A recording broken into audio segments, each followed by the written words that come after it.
I am Nicole Wallace, 32, and literally last weekend my rep as the family peacemaker backfired when Chloe's push down the stairs sparked a dangerous crisis at home. I've spent years smoothing over my family's sharp edges, swallowing my pride to keep the peace, but that night it all unraveled at our so-called happy family dinner. Chloe, my sister, demanded I stay silent about her outburst, and when I refused, the room went dead silent. "You're tearing us apart!" my mother screamed, with everyone staring like I'd betrayed them. But here's the truth. Their blame didn't break me. It lit a spark. I'm not just pushing back. I'm about to flip the script and change everything. Drop a comment telling me where you're watching from, hit subscribe, and stay with me for the most satisfying stand you'll ever hear. Looking back, it's almost unreal what I did once I made that call. I've always been the one holding our family together, the one who apologized first, who bit her tongue to avoid the blowouts. Growing up, I was the quiet one, the planner, the fixer. While Chloe, my younger sister, dazzled everyone with her charm, I was backstage making sure the show went on. I'm 8 months pregnant now, carrying my daughter, and every choice I make feels heavier, like it's not just for me anymore. That night we were at my parents' house in their overly polished dining room, the kind that smells like lemon cleaner and old grudges. The table was set for 8, me, my husband Ben, my parents, Chloe, her boyfriend, and my 2 aunts. The chandelier glowed too bright, like it was trying to convince us we were a happy family.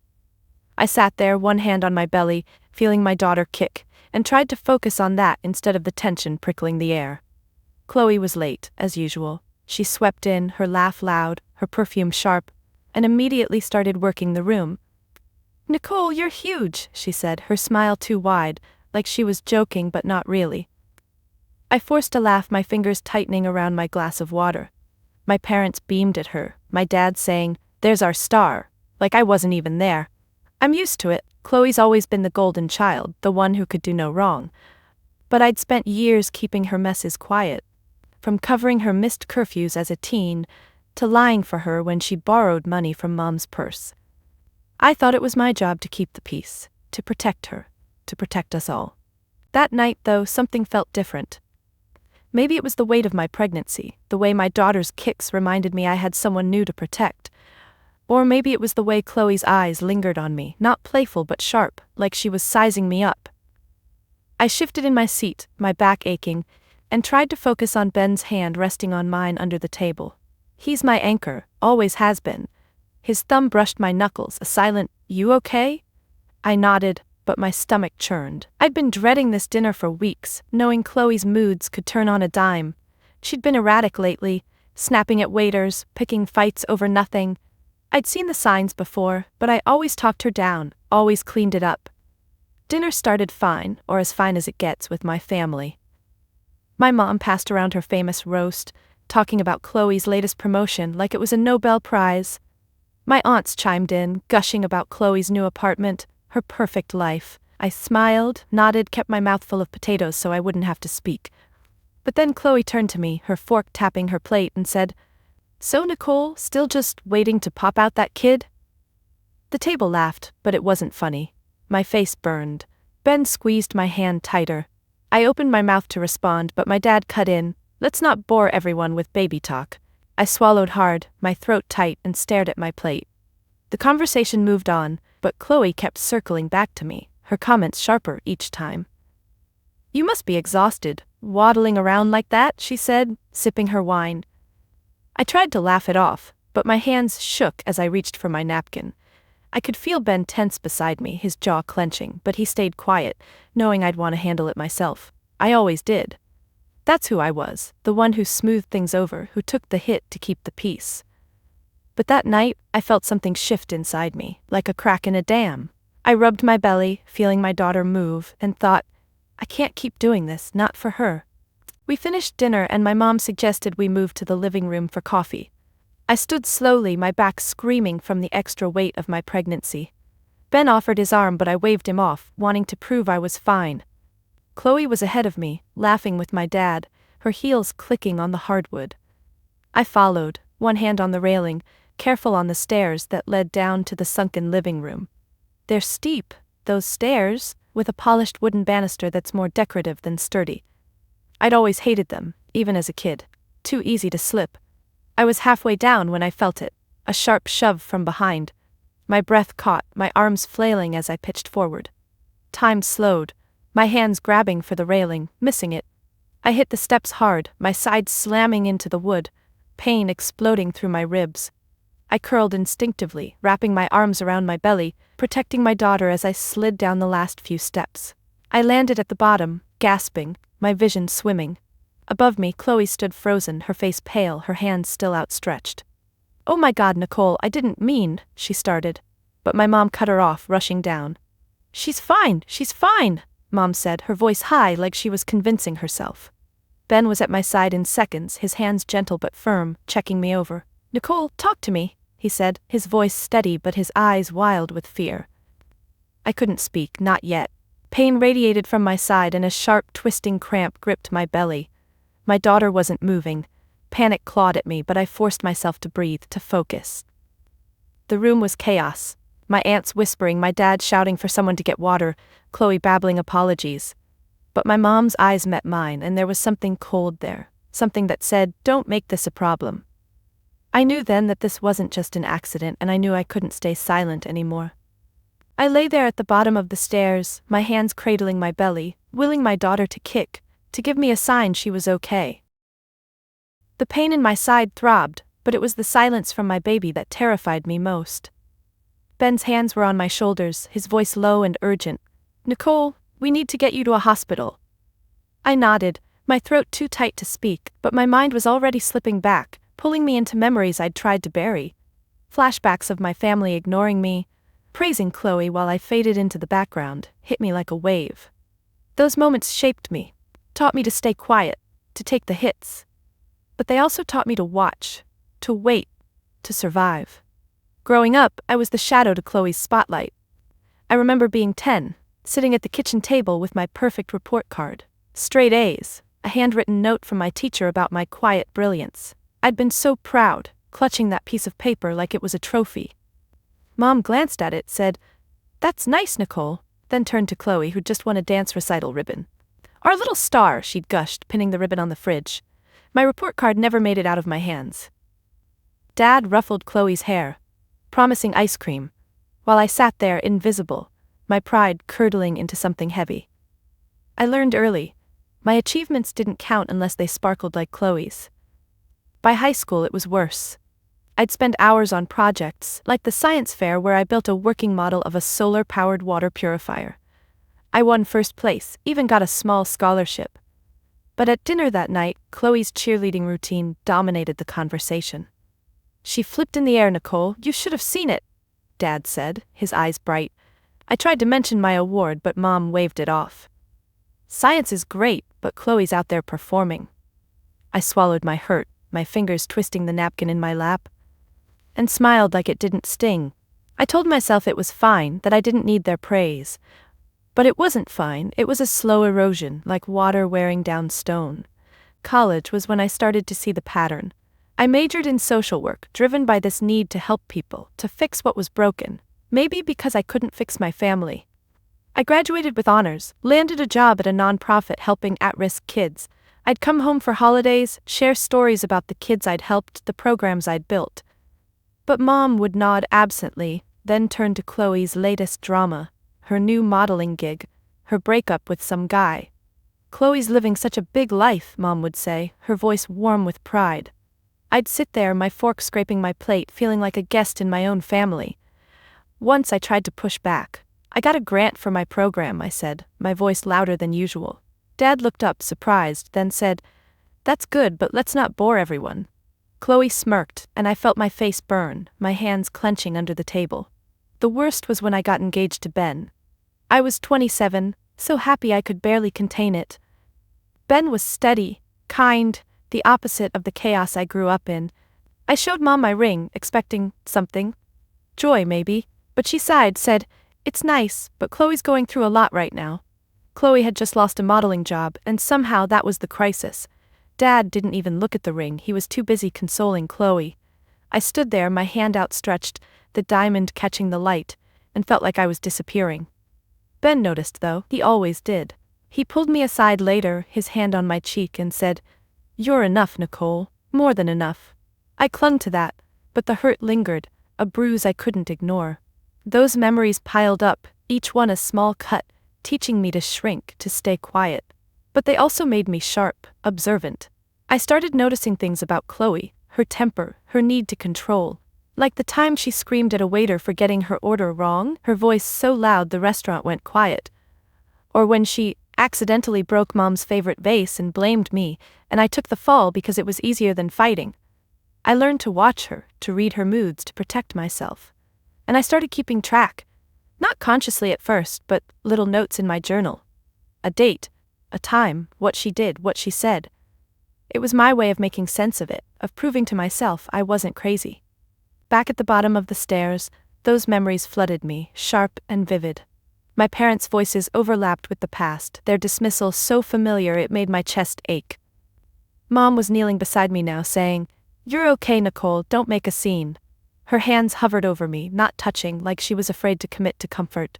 Chloe was crying, her hands covering her face, but I saw her eyes, dry, calculating. My aunts whispered in the corner, their words indistinct but their tone clear. Nicole's fault, always stirring trouble. Dad stood at the top of the stairs, his arms crossed, looking annoyed, like I'd ruined his evening by falling. Ben's hand was on my back, grounding me. "We're going to the hospital," he said again, louder, daring anyone to argue. I nodded, my breath shaky, but my mind was racing. My daughter still wasn't moving, and the cramp in my belly was sharper now, a warning. I thought of all those years I'd stayed silent, all the times I'd let Chloe's chaos slide, all the times my parents had looked through me. I thought of my journal, tucked away in my bedroom, pages filled with Chloe's outbursts, her cruelty, her violence. I'd always told myself it was for me, to process, to cope. But now, with my daughter's life at stake, I knew it was more. It was evidence. It was power. I tried to stand, wincing as pain shot through my side. Ben supported me, his arms strong around my waist. "I've got you," he whispered. I looked up at Chloe, still standing on the stairs, her face a mask of fake remorse. My mom was talking now, her voice sharp. "Nicole, you need to be more careful. You know how clumsy you are." Clumsy.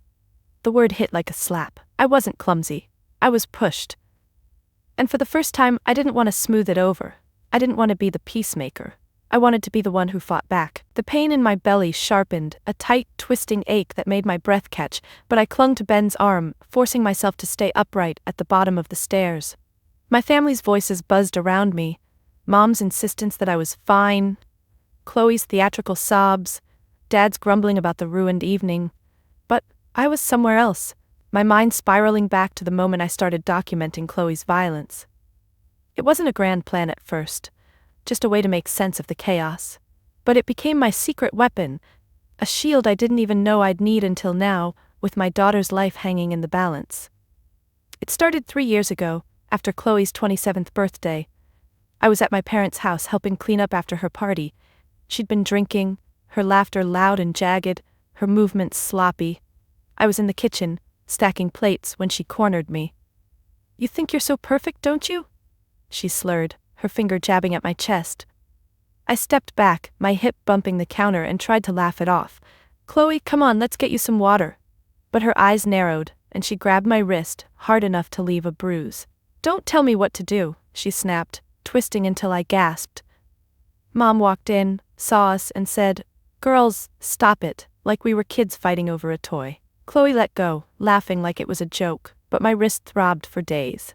That night, I went home, sat on my bed, and wrote it down. March 15, 2022, Chloe grabbed my wrist, bruised. Mom saw, did nothing. I didn't know why I wrote it. It felt silly at first, like I was overreacting, but something in me couldn't let it go. I'd spent my life excusing Chloe, her tantrums, her cruelty, because that's what family did, right? We covered for each other. But that bruise, the way it bloomed purple under my skin, felt like a line crossed. So I kept writing. Every time Chloe lashed out, I noted it. The time she threw a glass at a family barbecue because Dad praised my cooking. The time she accidentally tripped me at Thanksgiving, laughing as I caught myself on the table. Each incident went into my journal, a small black notebook I kept hidden in my nightstand. Dates, times, details. What she did, who saw, what they said. It was my way of proving it was real, that I wasn't imagining the way her anger always seemed to find me. The aha moment came a year later when I was pregnant with my first child, a pregnancy that ended in a miscarriage at 10 weeks. I was devastated, curled up on my couch, Ben holding me as I cried. I'd told my family, hoping for support, but Chloe's response was a text. "Sucks, but maybe it's for the best. You're not exactly mom material."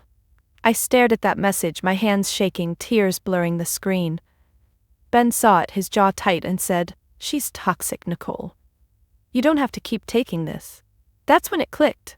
I wasn't just writing to cope, I was building a case. If Chloe's behavior ever escalated, if she ever crossed a line I couldn't ignore, I'd have proof. I started being meticulous. Photos of bruises, screenshots of texts, even a few voice recordings from family events when she'd rant and no one would stop her. It was exhausting, carrying that secret. Every family gathering I'd watch her, my heart pounding, waiting for the next outburst.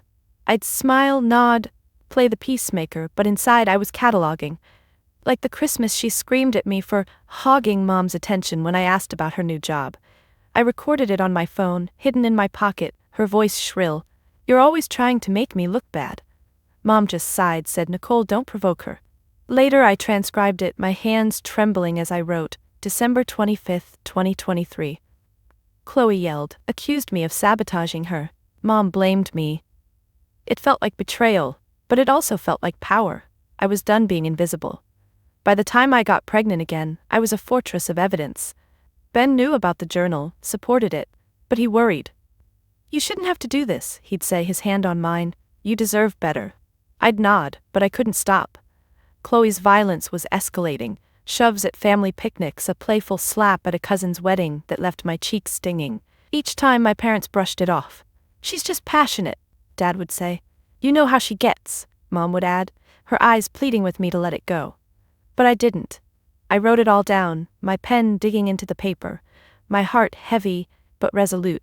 I told myself it was for me, to keep my sanity, but deep down I knew it was for the future, for the child I was carrying now. Back at the bottom of the stairs, that future felt fragile. The cramp in my belly was relentless, and I pressed my hand against it, whispering to my daughter, "Please move." Ben was on his phone, calling 911, his voice calm but urgent.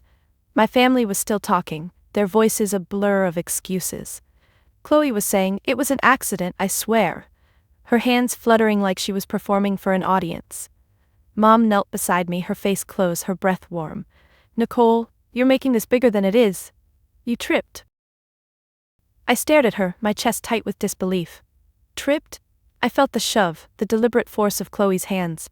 My eyes flicked to her, standing above me, her lips pressed tight, no tears now. She looked satisfied. I thought of my journal, the years of evidence locked in my nightstand. Every bruise, every threat, every time my family looked the other way. I'd been so careful, so quiet, thinking I could keep the peace forever. But now, with my daughter's life at stake, I saw it clearly. Peace wasn't worth this. Not anymore. Ben hung up the phone, his eyes meeting mine. "Ambulance is coming," he said, his hand squeezing mine.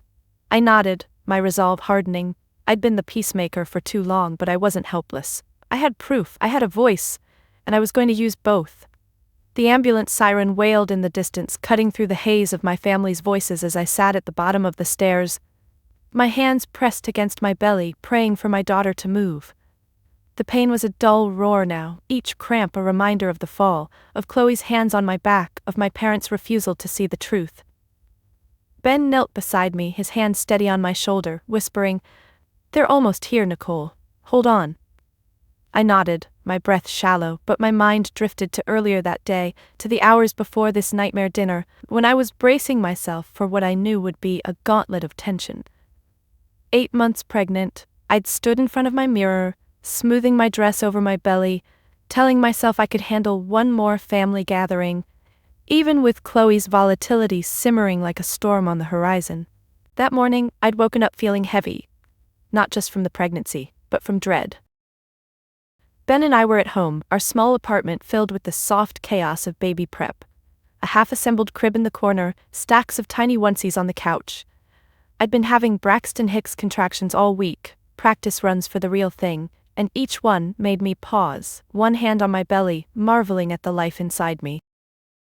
But that morning, as I sipped tea at the kitchen table, my thoughts kept circling back to the dinner. My parents had insisted on it, their annual family unity event, as if we were ever truly united. "It's important, Nicole," Mom had said over the phone, her tone sharp. "Don't make Chloe feel left out." I'd bitten my lip, my fingers tightening around the mug, and agreed, like always. I knew Chloe would be there, unpredictable as ever. Her texts had been erratic lately, one day sweet, asking about the baby, the next cold, accusing me of acting superior because I was pregnant. I'd shown Ben the messages, my hands shaking. "She's spiraling," he'd said, his brow furrowed. "You don't have to go." But I felt I did. It was the same old pull, keep the peace, don't rock the boat. I'd spent my life doing it, and even with my journal full of evidence, even with my daughter's future at stake, I couldn't shake the habit, not yet. So I got ready, picking a navy dress that felt safe, unassuming, hoping it would make me less of a target. Before we left, I checked my journal one last time. I'd slipped it into my nightstand, the black notebook heavy with 3 years of Chloe's outbursts, dates, times, bruises, words. I ran my fingers over the cover, feeling the weight of it, the power. "You sure about this?" Ben asked, leaning against the bedroom door. I nodded, though my stomach churned. "It's just dinner," I said, more to myself than him. But I tucked my phone in my purse, knowing I'd recorded Chloe's last rant at a family picnic, just in case. I'd learned to be prepared, to expect the worst. Ben kissed my forehead, his lips warm, and said, "I've got your back." I clung to that as we drove to my parents' house. The air was thick when we arrived. My parents' house looked like a postcard. White shutters, manicured lawn, the kind of place that screamed, perfect family. But inside it was a pressure cooker. My aunts were already there, sipping wine, their laughter forced. Dad was at the grill, flipping steaks, calling out to Chloe like she was the guest of honor. She wasn't there yet, which gave me a moment to breathe. I helped Mom in the kitchen, chopping vegetables, my hands steady despite the knot in my chest. "You're quiet today," she said, her eyes flicking over me. "Everything okay with the baby?" I nodded, forcing a smile. "She's kicking a lot." Mom's face softened for a second, then hardened. "Good. Don't stress Chloe out tonight. She's been sensitive." Sensitive, that word again. It was always my job to tiptoe around Chloe's feelings to make sure she didn't explode. I thought of the journal, of the time she'd accidentally knocked my phone into a sink full of water when I'd recorded her yelling. I'd written it down. July 4th, 2024. Chloe destroyed my phone. Laughed. No one cared. I chopped the carrots harder, the knife thudding against the cutting board. Mom noticed, raised an eyebrow, but said nothing. I wanted to scream, to tell her I was done protecting Chloe, but I swallowed it, like always. I told myself I could get through this, that I'd keep my daughter safe no matter what. When Chloe finally arrived, the energy shifted. She burst through the door, her boyfriend trailing behind, her laugh too loud, her eyes too bright. I watched her from the kitchen, my hands still on the knife, and felt my heart rate pick up. She hugged Mom, kissed Dad's cheek, and then turned to me. "Nicole, wow, you're massive," she said, her smile sharp. I forced a laugh, my fingers curling into my palms. Ben was at my side now, his presence steady, but I could feel the storm coming. I rubbed my belly, feeling a faint kick, and held on to that like a lifeline. I told myself I'd stay calm, keep my head down, get through the night, but deep down, I knew Chloe was a ticking bomb, and I was standing too close. As we sat down for dinner, I felt the weight of it all, the years of silence, the journal, the baby depending on me. I glanced at Chloe, laughing with my aunts, and saw the glint in her eyes, the same one I'd seen before every outburst. My hand rested on my belly, protective, and I thought, I can't let her hurt us. I didn't know then that in a few hours I'd be sprawled at the bottom of the stairs, fighting for my daughter's life. But I felt it coming, like a shadow creeping closer. And for the first time I wasn't sure I'd stay silent when it hit. The ambulance siren grew louder, but I was still at the bottom of the stairs, my hands pressed against my belly, the pain pulsing like a warning. Ben's voice was steady, telling me to breathe, but my family's chaos swirled around us. Mom insisting I was overreacting, Chloe's fake tears, Dad's irritated sighs. My mind clung to the moments before the fall, to the dinner table where I'd walked into a gauntlet of contempt, Each word and glance a jab meant to keep me small. The memory was sharp, pulling me back to the dining room, where the clink of silverware and Chloe's laughter had set the stage for everything to unravel. We'd just sat down, the table heavy with Mom's roast and the weight of unspoken grudges. I was careful, easing into my chair, one hand on my belly, feeling my daughter's faint kicks. Ben sat beside me, his knee brushing mine, a quiet reassurance. Chloe was across from me, her smile too bright, her eyes flicking to me every few seconds like she was waiting for an opening. My aunts chattered about the weather, Dad carved the roast, and Mom passed the potatoes, her face tight with the effort of playing perfect hostess.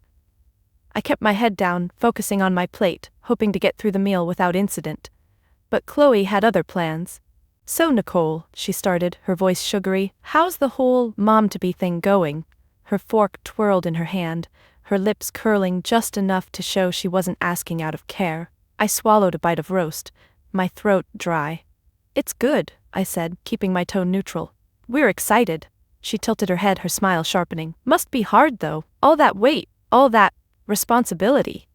The word landed like a jab, and my aunts laughed, thinking it was a joke. My fingers tightened around my fork, the metal cool against my palm. Ben's hand found mine under the table, squeezing gently. Mom jumped in, her voice bright but brittle. "Chloe's been so busy with her promotion," she said, steering the conversation away. "Tell us about it, honey." Chloe lit up, launching into a story about her new office, her fancy title. I nodded along, my jaw tight, trying to blend into the background. But Chloe's eyes kept finding me, like she couldn't resist. "Nicole's probably too tired to keep up with work, right?" she said, her tone dripping with pity. "Pregnancy brain and all." My face burned. I wanted to snap back, to say I was still running programs at the nonprofit, still helping kids, but Dad cut in. "Let's not talk shop," he said, his eyes on Chloe, warm and proud. "Chloe's killing it, that's what matters." The table laughed again, and I felt myself shrink. My aunts piled on, asking Chloe about her new apartment, her plans for a big vacation. I stared at my plate, the food blurring as I fought the sting in my eyes. I'd heard this script before, Chloe's victories, my silence. But tonight, it hit harder. Maybe it was the baby, the way every kick reminded me I had to be stronger now. I glanced at Ben, his jaw clenched, his thumb brushing my knuckles. He leaned close, whispering, "You don't have to take this." I nodded, but my throat was tight, my hands trembling as I cut into my meat. Then came the worst. Chloe leaned forward, her wine glass glinting in her hand. "You know, Nicole, you should really take it easy. You look stressed." Her voice was all concern, but her eyes were cold, calculating. I froze, my fork halfway to my mouth. "I'm fine," I said, my voice quieter than I meant. She smirked. "Sure, but you're not exactly glowing, are you? I mean, pregnancy's supposed to be all glowy, right?" My aunts chuckled, Mom smiled nervously, and Dad didn't even look up. I felt the room tilt, the weight of their dismissal pressing down. My hand went to my belly, protective, and I thought of my journal, the years of Chloe's jabs and worse, all written down. I wanted to scream, to throw it all back at her. But I didn't. Not yet.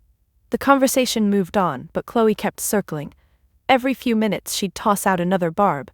"Nicole's so quiet tonight, must be exhausted." Or, "Bet you can't wait to be a stay-at-home mom, huh?" Each one landed like a slap, and I could feel Ben tensing beside me, his patience fraying. I tried to laugh it off, to keep the peace, but my hands shook, my nails digging into my palms. Mom noticed, her eyes flicking to me with that familiar look. "Don't make a scene." I hated that look, hated how it made me feel small, like I was the problem for reacting to Chloe's cruelty.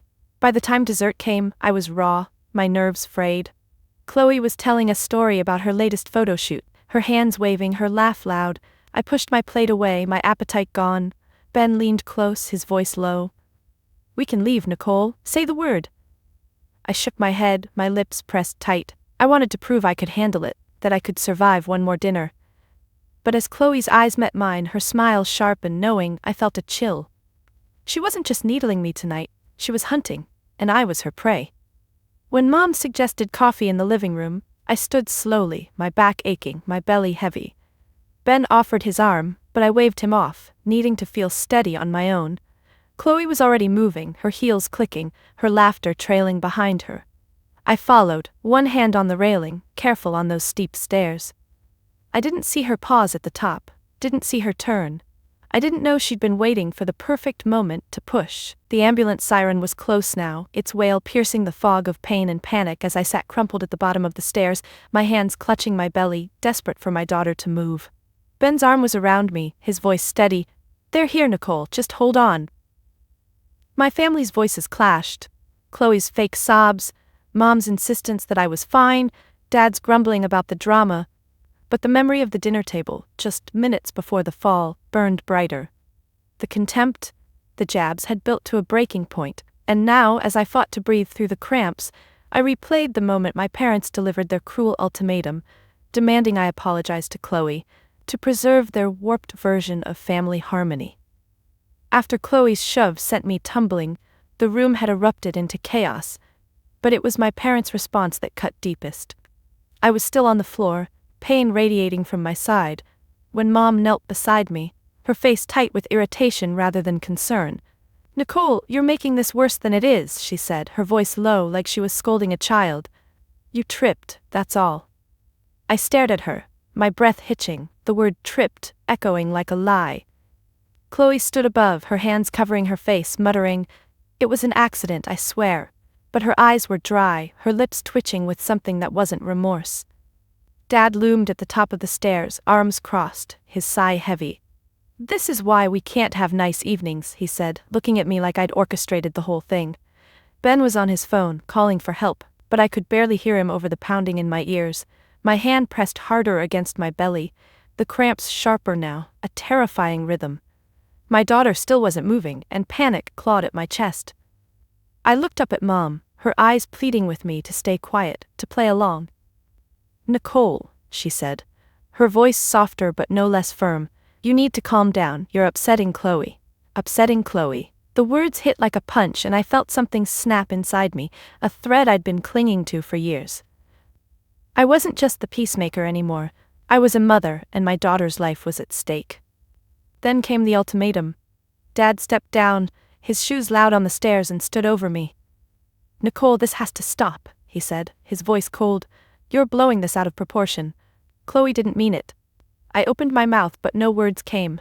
My side throbbed, my vision blurred, but I saw Chloe behind him, her hands dropping from her face, her expression shifting to something almost triumphant. Dad kept going. "You need to apologize to your sister. We're a family, and we don't do this, airing dirty laundry, making accusations." My aunts nodded from the corner, their whispers a soft chorus of agreement. Mom added, "If you can't let this go, Nicole, you're choosing to tear us apart." I stared at them, my parents, the people who were supposed to protect me, and felt a sickening clarity. They weren't just dismissing the fall, they were erasing it. Erasing me. My whole life, I'd swallowed their gaslighting. Their insistence that Chloe's outbursts were my fault. That I was too sensitive, too dramatic. But this wasn't a bruise I could hide, or a journal entry I could tuck away. This was my daughter, my future.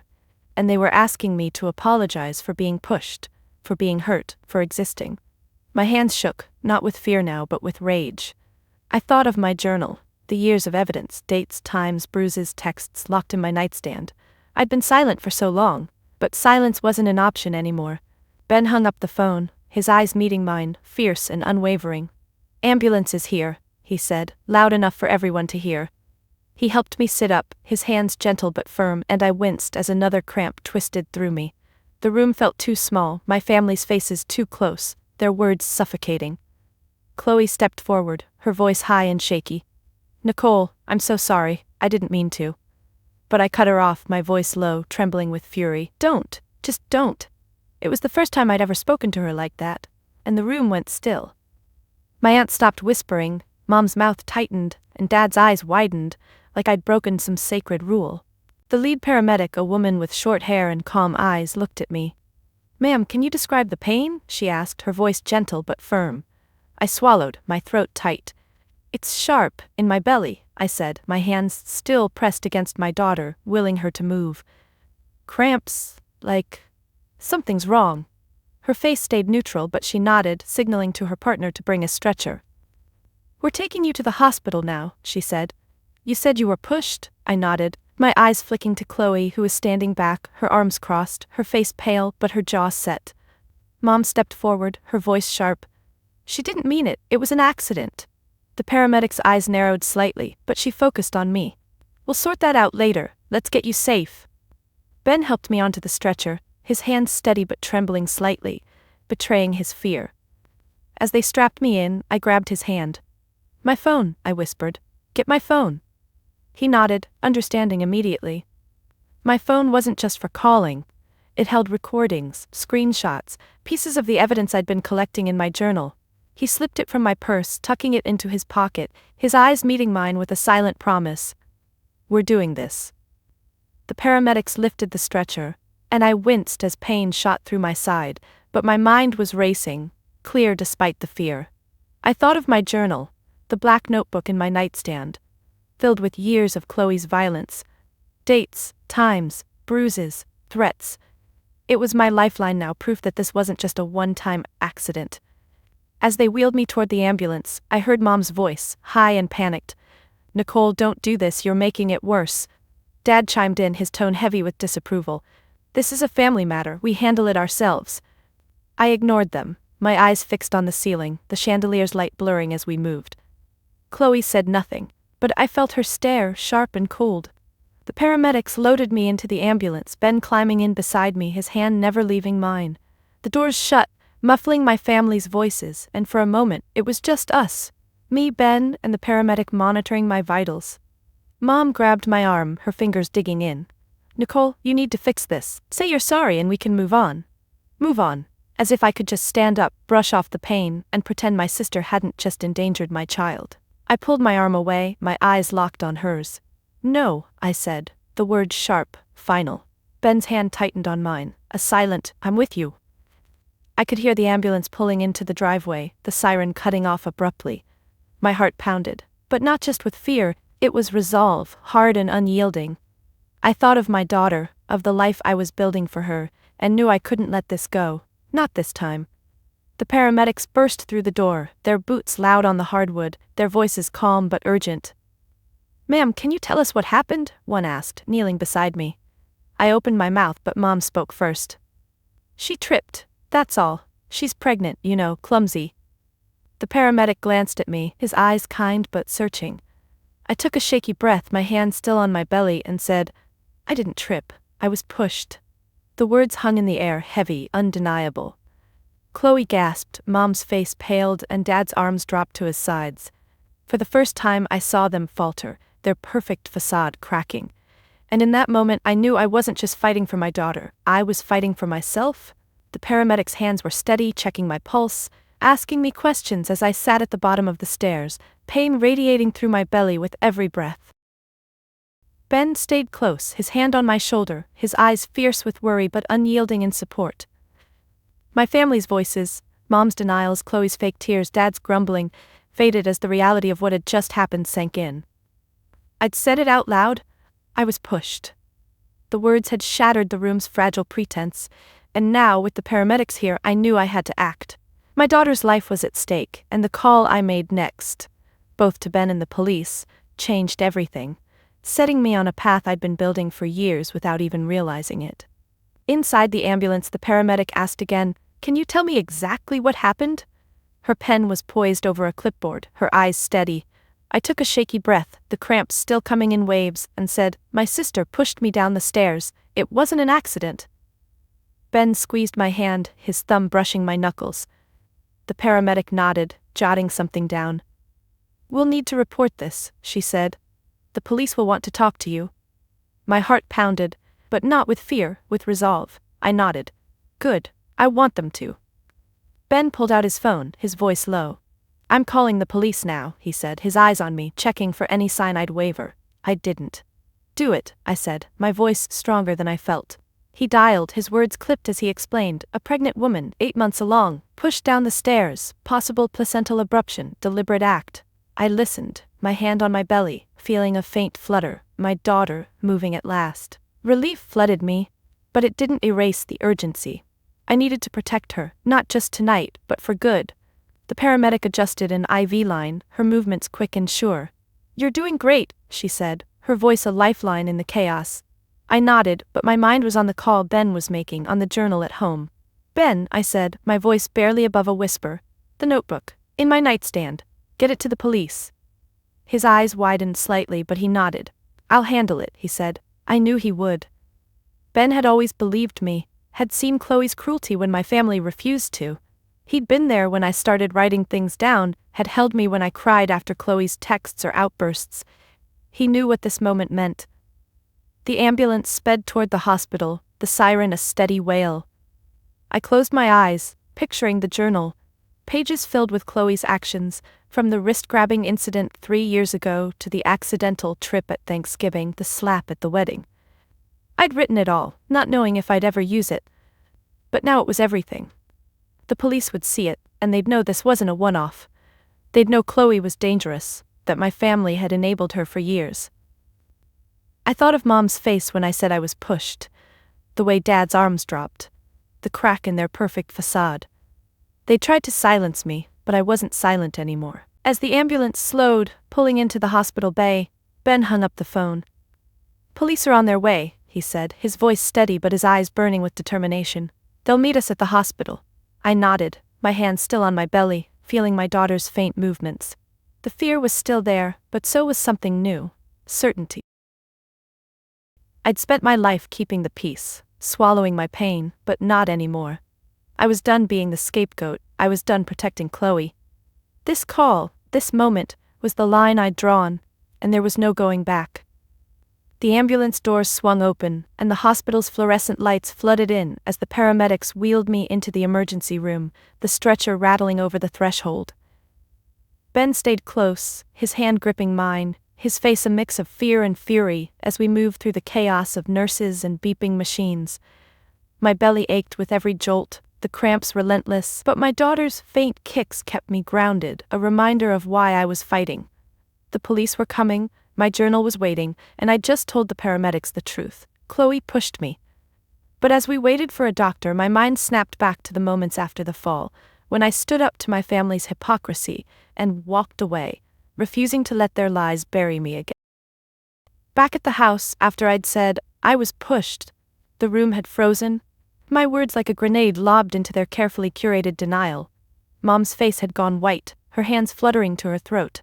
Nicole, don't say that, she'd hissed, her eyes darting to the paramedics, as if she could will them not to hear. Chloe stepped forward, her voice high and shaky. She's lying, I barely touched her.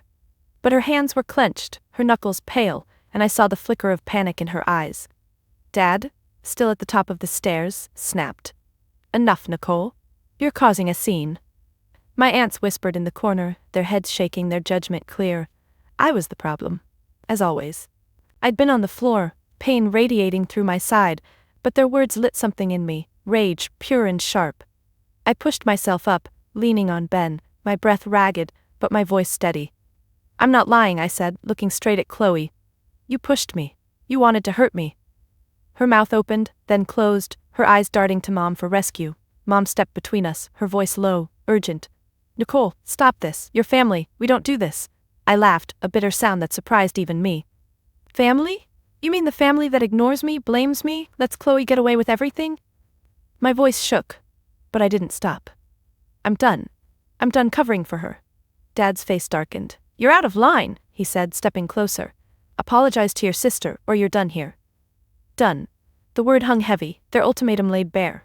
I looked at them. Mom's pleading eyes, Dad's stern jaw, Chloe's smug silence, my aunt's disapproving stares. My whole life I'd bent to their will, kept the peace, taken the blame, but now with my daughter's life at stake I saw them for what they were, enablers, cowards, clinging to a lie to avoid facing the truth. I straightened, wincing as pain shot through my belly, and met Dad's gaze. No, I said, I'm not apologizing. I'm not done, you are. The paramedics were moving in then, lifting the stretcher, but I kept talking, my voice rising. I've got years of proof, Chloe, every bruise, every threat, every time you lashed out and they, I pointed at Mom and Dad, looked the other way. It's all written down, the police will see it. Everyone will. Chloe's face crumpled, but it wasn't remorse, it was fear. Mom grabbed my arm, her nails digging in. Nicole, you can't do this, you'll ruin us. I pulled away, my eyes locked on hers. You ruined yourselves, I said. I'm just done pretending. Ben's hand was on my back, steady as the paramedics wheeled me out. I heard Mom's voice, shrill, calling after me, "Nicole, think about what you're doing." But I didn't look back. The door closed behind us and the siren's wail drowned out their voices. I'd walked away, not just from the house but from the role I'd played my whole life. The peacemaker was gone. I was something else now, something stronger. In the hospital, the memory of that moment fueled me as the nurses hooked me up to monitors, their hands quick and gentle. A doctor, a woman with kind eyes, checked my vitals, her voice calm. "We're doing an ultrasound to check on the baby," she said. "You mentioned a fall?" I nodded, my throat tight. "I was pushed, my sister." Her face didn't change, but she nodded, making a note. "The police are here," she said. "They'll want to talk to you after we stabilize you." I felt Ben's hand tighten on mine, his eyes fierce. "You're doing the right thing," he whispered. I nodded, feeling the weight of it, the journal, the truth, the line I'd crossed. The ultrasound machine hummed and I held my breath, watching the screen. The doctor moved the wand over my belly, her brow furrowed. Then, a heartbeat, strong, steady. My daughter. Tears burned my eyes, relief flooding me. "She's okay," the doctor said, her voice soft. "But we're monitoring for placental issues, you need to rest." I nodded, my hand still on Ben's, but my mind was on the police waiting outside, on the journal Ben would bring them. I'd exposed my family's hypocrisy, and now I'd make sure the truth stuck. I wasn't just walking away, I was burning the bridge behind me. The hospital room was quiet now, the beeping of the monitors a steady rhythm as I lay in the bed, my hand resting on my belly, feeling my daughter's gentle kicks.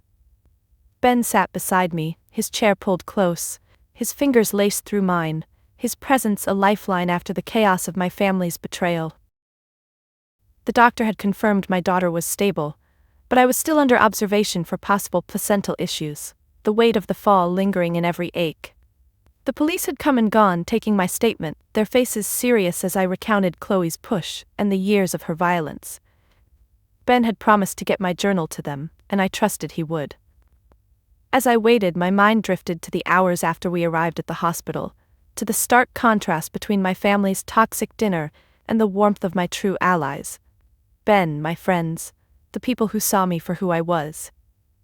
It was late, maybe midnight, when my best friend Sarah arrived. She'd rushed over after Ben texted her, her hair messy, her eyes wide with worry. She burst into the room, her sneakers squeaking on the linoleum, and threw her arms around me, careful not to jostle the IV in my arm.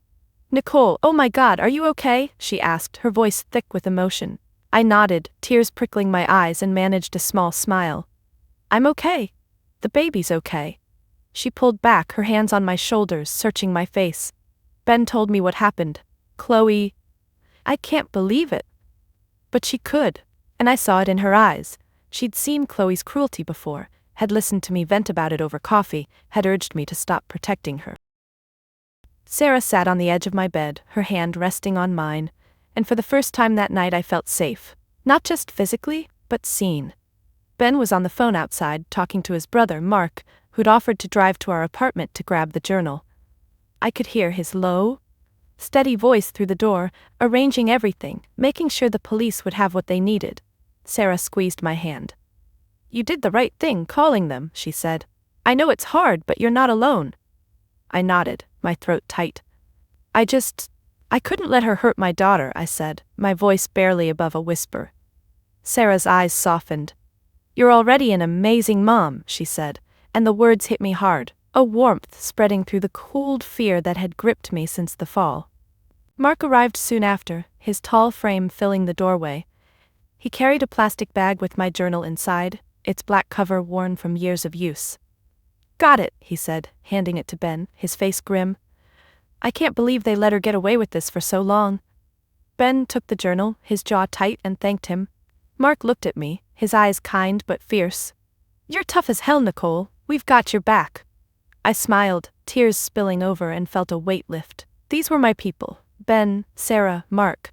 Not the family who'd demanded my silence, who'd chosen Chloe's lies over my truth. We sat together, the four of us, in that sterile hospital room, and it felt like a sanctuary. Sarah told stories to lighten the mood, about her disastrous attempt at baking for my baby shower, her laughter pulling a small chuckle from me, despite the pain. Ben stayed quiet, his hand never leaving mine, But his eyes said everything. He was proud, he was here, he was mine. Mark cracked a joke about hospital food, and for a moment I could breathe. This was what family should be. People who showed up, who listened, who didn't make you shrink to fit their narrative. I thought back to the dinner table, to Chloe's jabs, Mom's gaslighting, Dad's ultimatums. That room had been a battlefield, every word a weapon. But here, with Sarah's hand on mine, Ben's steady presence, Mark's quiet support, I felt something new. Peace. Not the forced kind I'd spent my life chasing, but the real kind, built on trust. The contrast was stark. At my parents' house I'd been invisible, my pain dismissed, my daughter's safety an afterthought. Here I was the center, my story heard, my fight honored. Sarah pulled out her phone, showing me a group chat with our friends, all sending messages of love and outrage. "They're ready to storm your parents' house," she said, half joking. I laughed, wincing as the movement tugged at my sore ribs. "Tell them to hold off," I said. "I've got this." And I did. For the first time, I believed it. As the night wore on, a nurse came in to check my monitors, her smile kind. "You've got a good crew here," she said, nodding at Sarah and Mark. I nodded back, my heart full. Ben opened the journal, flipping through pages of my careful notes. Dates, times, incidents, all proof of Chloe's escalating violence. "This is enough," he said, his voice low. "The police will take it seriously." I nodded, feeling the weight of those pages, the years of silence I'd turned into strength. My family had tried to erase me, but I'd built something they couldn't ignore. And with Ben, Sarah, and Mark by my side, I knew I wasn't just fighting for my daughter, I was fighting for the life I deserved. The hospital room hummed with the soft beeps of monitors, a constant reminder of the fragile line I was walking as I lay there, my hand on my belly, feeling my daughter's steady kicks. Ben was beside me, his thumb brushing my knuckles, while Sarah dozed in a chair and Mark had stepped out to grab coffee. The police had my journal now, its pages of evidence handed over by Ben an hour ago, and I felt lighter, like I'd shed a weight I'd carried for years. But as the adrenaline of confronting my family faded, I was left grappling with the aftermath, how to protect my daughter and myself from their toxic reach. That night, as the hospital lights dimmed, I began building a fortress of new boundaries, drawing lines I'd never dared to set before. The police officer who'd taken my statement had been kind but direct, a woman with a notepad and a calm demeanor. "We'll review the evidence," she'd said, holding my journal like it was something precious. "This is detailed. It helps." I'd nodded, my throat tight, knowing those pages, every bruise, every threat, every time Chloe lashed out, were my voice when I'd had none. She'd asked about pressing charges, and I'd said yes without hesitation, the words steady despite the pain in my side. Ben squeezed my hand, his eyes proud. "You're sure?" the officer asked. I thought of Chloe's smirk, Mom's gaslighting, Dad's ultimatums, and said, "I'm sure." It wasn't just about the fall, it was about ending the cycle, for me and my daughter. After she left, Ben and I talked, our voices low in the quiet room. "They'll want to talk to your family," he said, his jaw tight. "Your parents won't like it." I nodded, staring at the ceiling tiles, the reality sinking in. My parents would fight this, spin it, maybe even lie to protect Chloe. I'd seen it my whole life, their need to preserve their perfect image, even at my expense. "They can try," I said, my voice harder than I expected. "I'm done letting them control me." Ben's eyes softened, and he leaned closer, his forehead touching mine. "You're incredible," he whispered. I clung to that, but I knew the real work was ahead, setting rules to keep them out of my life. The next morning, my phone buzzed with a text from Mom. "Nicole, call me. We need to talk about this." I stared at it, my fingers hovering over the screen, the old urge to smooth things over tugging at me. But then I thought of my daughter, of the journal, of the way Mom had called me clumsy as I lay in pain. I deleted the text, my hand steady, and turned to Ben. "I'm blocking them," I said. His eyebrows rose, but he nodded. "Whatever you need." I opened my phone, my fingers moving fast. Mom, Dad, Chloe, even my aunts, all blocked. Each tap felt like a brick in a wall, a boundary I was building to protect my family. My real family, the one I was creating with Ben and our daughter. Sarah woke up then, rubbing her eyes. "You okay?" she asked, seeing my phone. I told her what I'd done, and she grinned. "Good, they don't deserve you." Her words settled in my chest, warm and solid. I thought of the dinner, of Chloe's jabs, Mom's dismissal, Dad's cold ultimatum. They'd chosen their side, and it wasn't mine. I looked at Sarah, at Ben, and felt a clarity I'd never had before. I'm not going back, I said. No more dinners, no more calls, no more pretending. Sarah reached for my hand, her grip firm. You don't have to, she said. You've got us. Later that day the doctor came in, her face reassuring. Your vitals are stable, and the baby's looking good, she said. But you need rest. No stress. I nodded, knowing that meant keeping my family at a distance. When she left I turned to Ben. I want a plan, I said, for when we go home. He nodded, pulling out his phone to take notes. We talked about practical steps, changing our locks, setting up a security camera, informing my work about the situation in case Chloe showed up. I'd always been the planner, the fixer, but this was different. I was planning to protect, not to appease. I also set emotional boundaries. No more answering their calls, no more guilt trips. If they wanted to reach me, they'd have to go through Ben or a lawyer. I thought of my journal, now with the police, and felt a surge of power. I'd documented everything, not just for me, but for this moment, when I could say no and mean it.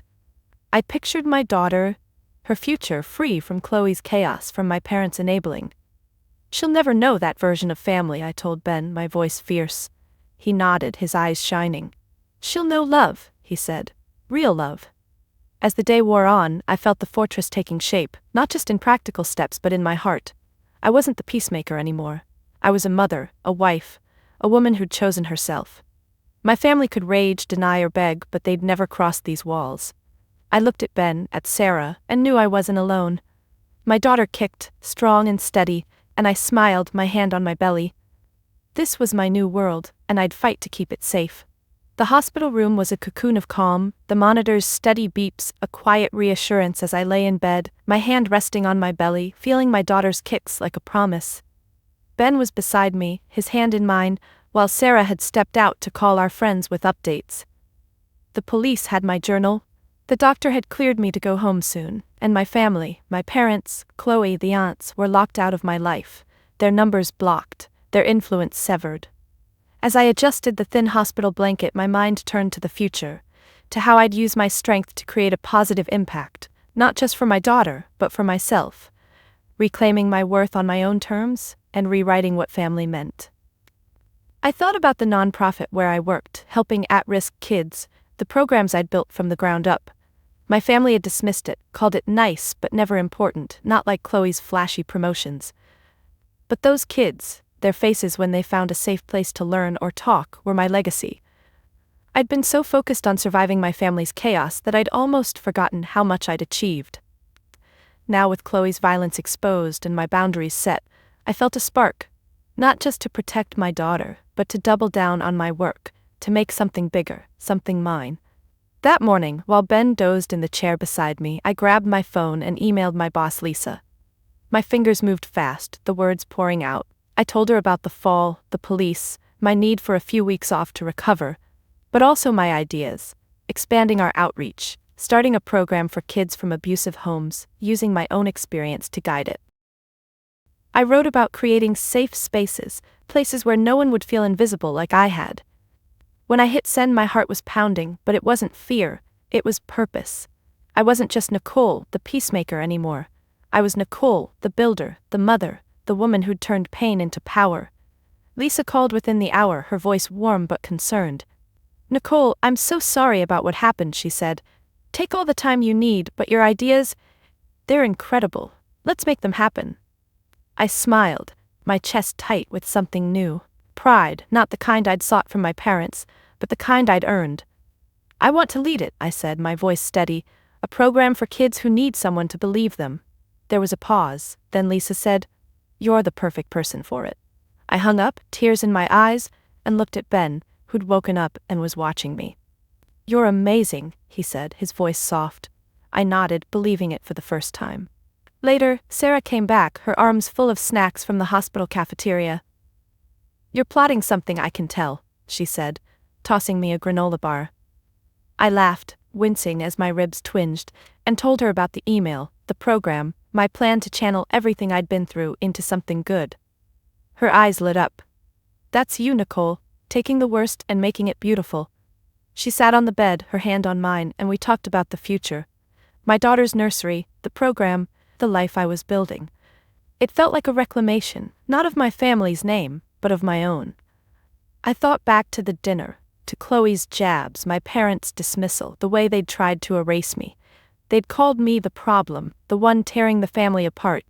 But now I saw it clearly. I wasn't destroying anything.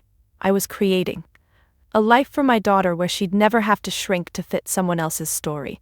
A program for kids who needed what I'd needed. Someone to see them, to fight for them. I pictured my daughter growing up strong, knowing her worth, surrounded by people who lifted her up, not tore her down. I pictured myself not as the scapegoat, but as the woman who'd stood up, who'd said no, who'd built something lasting. When the doctor came in, she smiled, checking my chart. "You're good to go tomorrow," she said. "Baby's strong, just like her mom." I nodded, my hand on my belly, feeling my daughter move. Ben squeezed my hand, his eyes shining. "We're going to be okay," he said. I nodded, knowing he meant more than the hospital, more than the fall. He meant us, our family, our future. I'd spent my life trying to fit into my parents' mold, but now I was forging my own, one where my daughter would know love, safety, and strength. I was reclaiming my legacy, not as a Wallace who kept the peace, but as Nicole, who broke the cycle and built something better. As the afternoon light filtered through the hospital window, I felt a quiet certainty settle in me.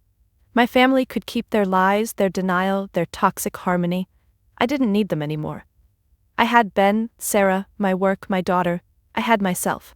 And that was enough.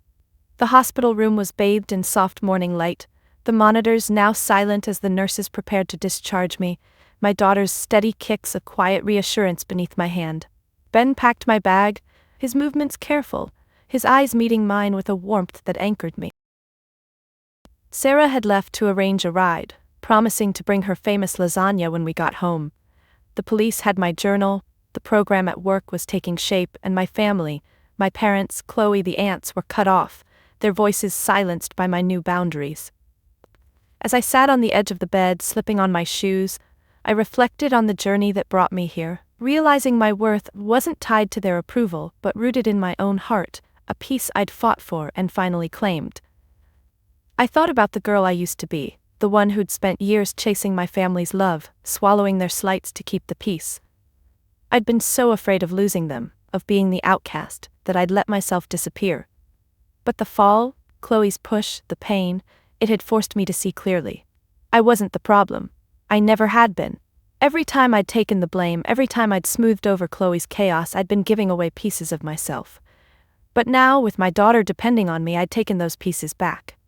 I'd stood up, spoken out, and chosen to protect her. To protect me.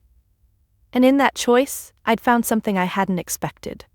Freedom. I looked at Ben folding my sweater with care, and felt a rush of gratitude. He'd been my rock, not just through the fall but through every moment I doubted myself. I thought of Sarah, her fierce loyalty, and the kids at work whose trust I'd earned through years of quiet dedication. These were my people, my true family, not the ones who demanded my silence. I rubbed my belly, feeling my daughter move, and smiled. She'd grow up knowing her worth, not because I told her, but because I'd show her, every day in every choice I made. I'd show her what it meant to stand tall, to say no, to build a life on your own terms.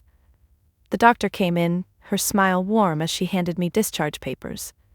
"You're strong, Nicole," she said. "Take it easy, but you and the baby are going to be fine." I nodded, my throat tight.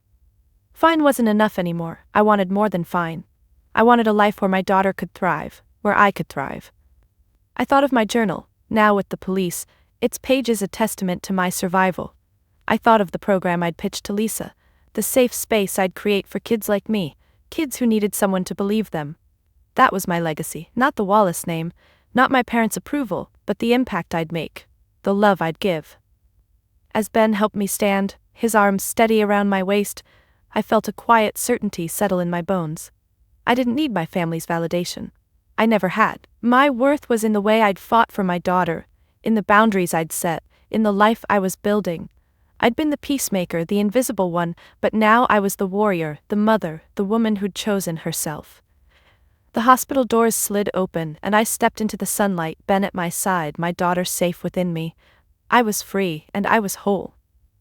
Have you ever had to break free from someone who made you feel small, who who tried to dim your light? That's my story, and I'm still here, standing tall for my daughter and myself. I'd love to hear your stories. Drop them in the comments, share what shaped you, what set you free. If my journey resonated with you, please like, subscribe, and share it with someone who needs to hear that it's okay to define your worth on your own terms. You don't need anyone's permission to be enough. You already are. Keep fighting, keep shining, and know that you're never alone.